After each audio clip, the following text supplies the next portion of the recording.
প্রেম করবে না আমার সাথে? প্রেম করেন, ইলিশ মাছ সব ফ্রি দিয়ে দেবো। ইসে একটু ফোনটা অফ করতো। এই জেলার করে জেলা কি বললি তুই? বাংলা ভাষায় কথা বলছি, বুঝেন নাই? আপনার ভালো লাগছে, আপনার লগে প্রেম করুন।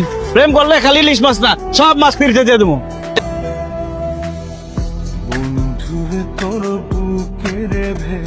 তুই আপনি এই জেলার করে জেলা, তুই কি ভাবছস এই স্যুট কোট পরলেই তুই ভদ্র মানুষ হয়ে যাবি?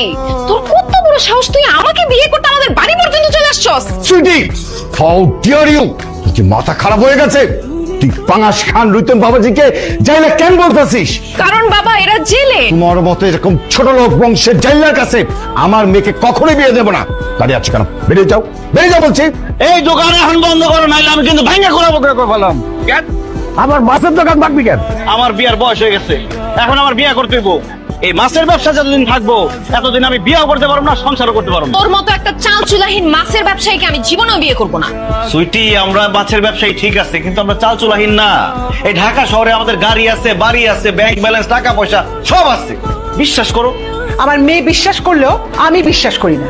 যারা মাছ বিক্রি করে তাদের ঢাকা শহরে বাড়ি গাড়ি থাকতে পারে, এটা আমি বিশ্বাস করি না। আন্টি, আমরা শুধু মাছ বিক্রি করি না, দেশের 70 থেকে 80টা আড়তের মধ্যে আমাদের সিট আছে। আমরা ঢাকা থেকে বিভিন্ন জায়গায় মাছ সাপ্লাই দিই, এমনকি বিদেশে রপ্তানিও করি। আমাদের বাপ দাদা মাছ বিক্রি করতো, এই জন্য এখনো আমরা বাজারে গিয়ে মাছ বিক্রি করি। আমরা যদি কাজ না করে সারা জীবন পায়ের পর পা তুলে বসে থাকি, তারপরও খাই আমাদের টাকা শেষ হবে। তোমরা মাছ ব্যবসা করে বাড়ি গাড়ি সব করে ফেলছো না?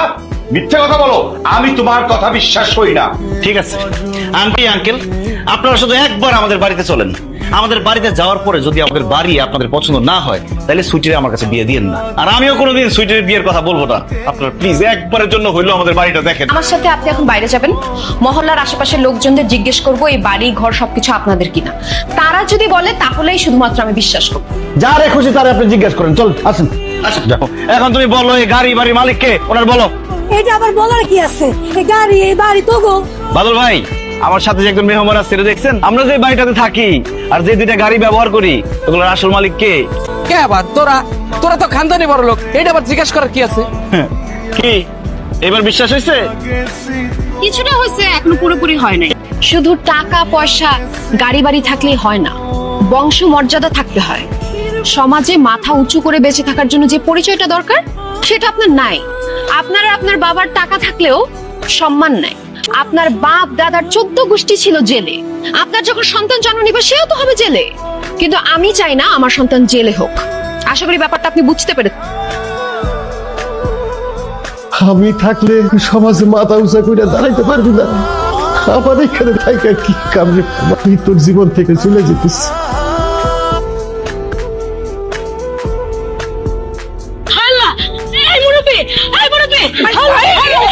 আচ্ছা এই মুরব্বিদের কে?